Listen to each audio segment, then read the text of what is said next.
We're so excited to show y'all our 62nd Street project.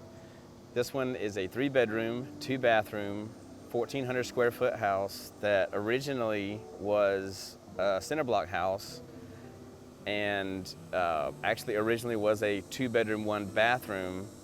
And the previous owners, they did multiple additions. I'm not sure if they were done at the same time, but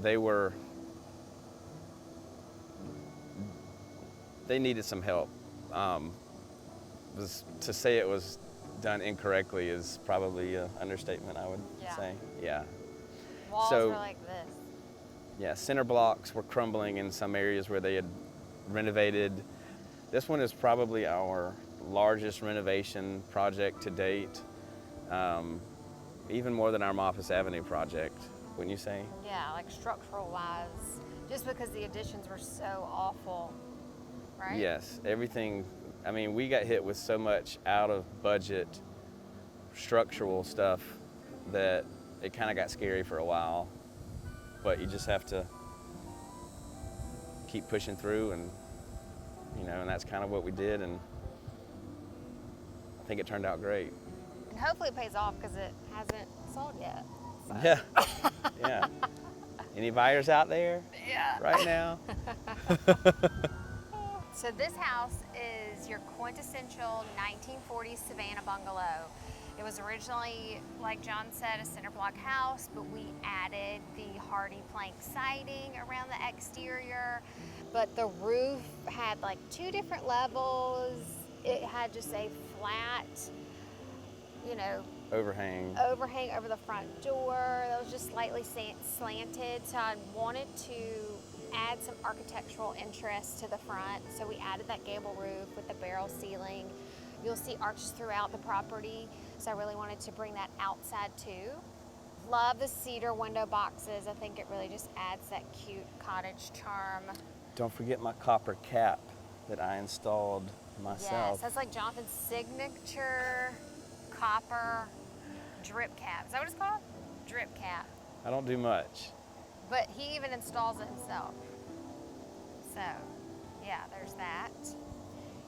And then, of course, the gas lantern. We tried to incorporate gas lanterns in all of our properties now. We tried to make that like our little signature touch. And that is it. You hot? Yeah, let's go inside. Come on in.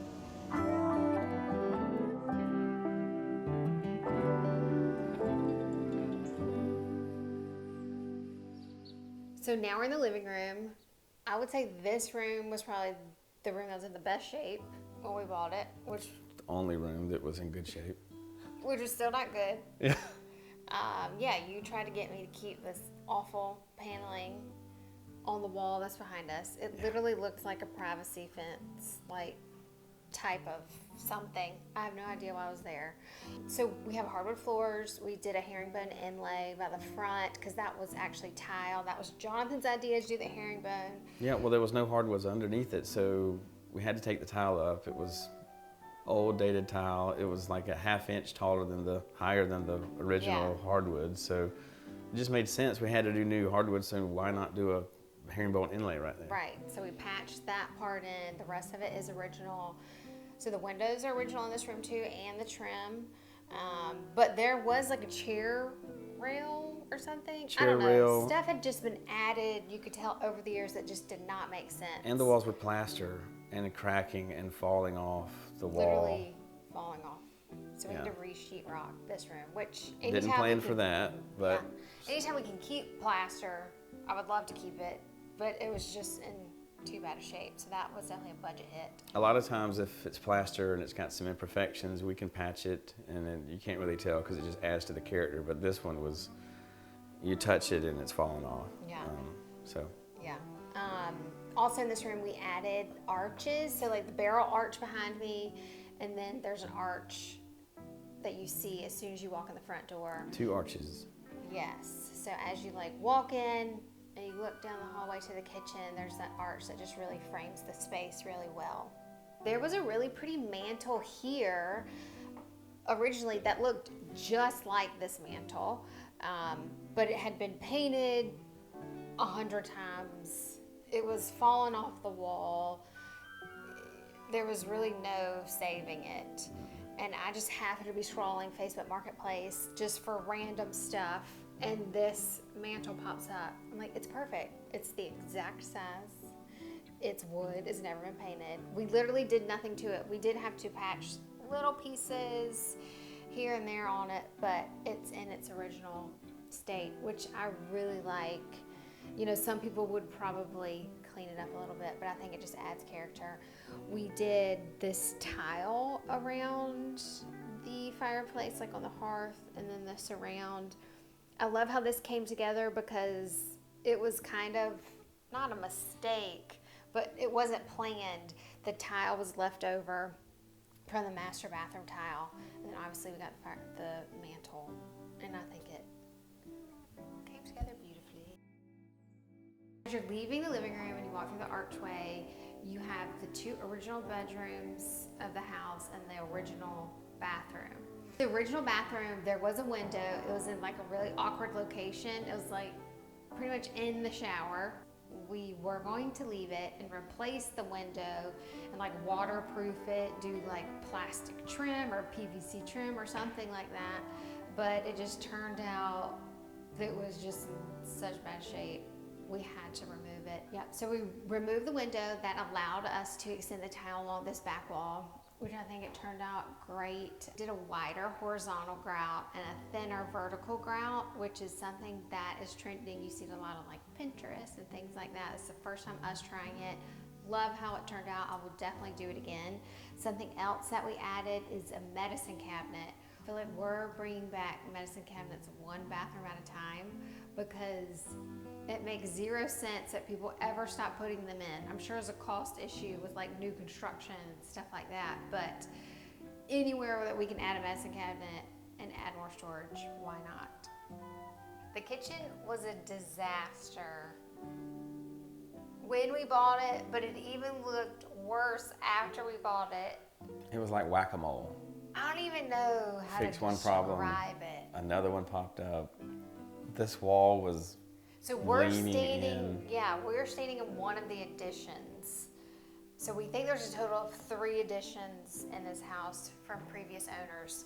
So we're pretty sure like the exterior wall ended here, and then this part was added on because there was like an opening, like a cased opening right here where we're standing. This was all concrete above here. There was a header that dropped down at least 6 inches that was concrete. We thought That's it was right. going to be wood, but it was concrete. So we didn't think we were going to be able to get rid of that and have it recessed into the ceiling.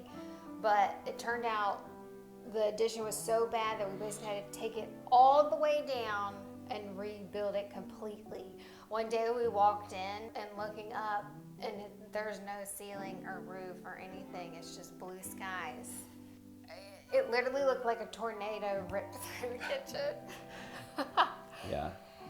That was just the beginning of all the framing extras that we did not account for that had to be done. I mean, this Right. one had There's so much framing and structural that had to be done before we even started spending money on pretty stuff. Yes, It got scary for a little bit. it did. So, and once you reach that point, there's no turning back, right? Yep, Band-Aids off. Yeah. Just keep chugging along. Yeah. Regarding the design of the kitchen, so it's a galley kitchen, so there's not a lot of room to work with, but I knew I wanted to make a big impact. The tile in the range alcove is by far my favorite tile we have ever used. It might be my favorite tile forever. We're going to use it in our house. Tiles of Ezra tile. Yes, love her tiles. It was not in budget. He told me I couldn't use it. I was devastated, but I came up with a way. That's kind of how the stove alcove came about, because I wanted to be able to use 2 different tiles in the kitchen, so I had to differentiate, like do some type of separation. So I was able to do 18 square feet of this tile, worked that in the budget, and then I did really inexpensive subway tile in the rest of the kitchen. So definitely splurged on one tile, saved on the other. The subway tile's still really pretty though because it has a texture. I couldn't, like design-wise, I didn't want to use just a standard flat subway because the tile in the stove alcove was so beautiful, handmade, had a lot of imperfections in it. So I couldn't just use, you know, the standard subway. I think it turned out great. Definitely do a stove alcove again where we can splurge a little on the tile in the alcove, but save doing subway on the exterior. The cabinets we've used before, this is a sand color from the cabinet company. It's one of their in-stock colors, but it's literally the perfect color. We did honed quartz countertops, which they kind of fell in our lap. Our fabricator had this countertop in stock. We actually were able to save a lot of money. Yeah. We did unlacquered brass finishes in the pot filler, cabinet pulls, and knobs, and then also the sink faucet is unlacquered brass, so there's not a finish on it. So the more you use it, the more patinaed it'll become. So it just is going to give you that really timeless look. Did you say patinaed or patinaed? I don't know. I think you said patinaed. Which? It's patinaed. Okay. Not patinaed. Whatever. But okay. Yeah.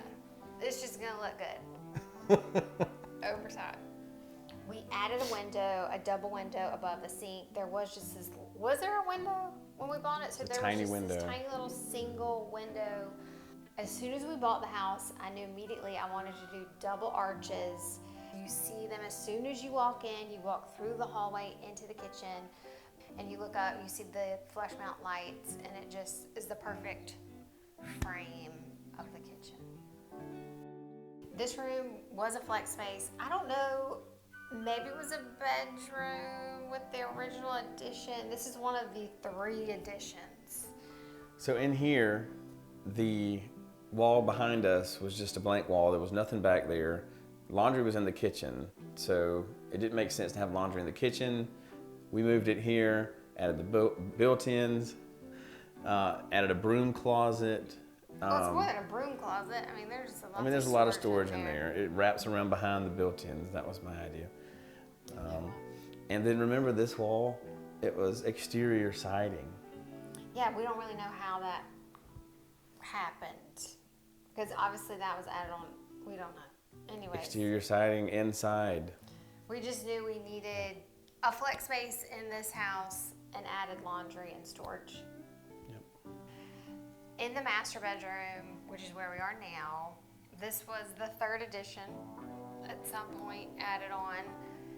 We changed the layout completely in this room. So when you first walked in, the bathroom was on your right side, the closet was on the left side, so it was just this really odd room. Honestly, when we walked in, I had no idea what we were gonna do with it. Our contractor really helped us work through the layout, but the bathroom is double the size that it was. We have a great size master closet for this age of house, because typically you just have one of those little tiny like coat closets in the bedrooms. So we did built-ins in the master closet also. So when you walked into this addition, you could literally wiggle and the whole thing would move. So we had to do a whole lot of... I forgot about that. That's crazy. Yeah. So we had to do a whole lot of structural underneath the house just to stop it from wiggling, get it back structurally sound. So yeah, which was kind of Scary. daunting. The whole exterior of this back addition was that T11 siding. It was rotting, it was falling off, it's not intended to be exterior siding. So it literally had to have everything done to it, structurally, exterior. Even the windows are new. There were 2 windows in here, smaller, and they were wider, further apart than... Yeah, it just didn't make sense. So we did a double window, Yeah, changed the whole layout, and it flows a lot better. yeah. And Chris got to do these amazing arched, antique... Custom doors are hard to find in the size that you need. You can adjust them slightly, like height-wise, width. Sometimes it depends on the style, but a lot of times I get custom doors if I can't find them locally. I get them from this company out of Alabama. they go and like source these doors from like all over the world. I think a lot of them come from Egypt. But anyways, these doors that we used here, they fit this house and this design perfectly because they have the arches, so you really see the arches throughout. You know, you walk in the front door, you have an arch, and all the way back to the master bedroom, arches throughout the house. The master bathroom is by far my favorite room in the entire house. It might be my favorite room in any house we've ever done. It's just my favorite. Like, I want to take this exact design and put it in our house that we build one day. But it was hard to convince John to tile the entire room because of the labor price and the tile price. But again, this was kind of like a give and take space. Like in the kitchen, we have more expensive tile around the base, which this is the same tile that you saw on the fireplace in the living room. And then we did a less expensive tile around the entire room. So more of a traditional subway with your handmade tile along the base, and then we did a white herringbone on the floor, which is also not a super expensive tile. So it really offset and it made the budget work. The vanity I'm in love with. Hopefully I can find it again because I try to purchase it all the time for every house and it's always out of stock. We hope you enjoyed our walkthrough of our 62nd Street project. This is by far my favorite house to date. I've said that about other houses, but truly, this is my favorite. I could literally just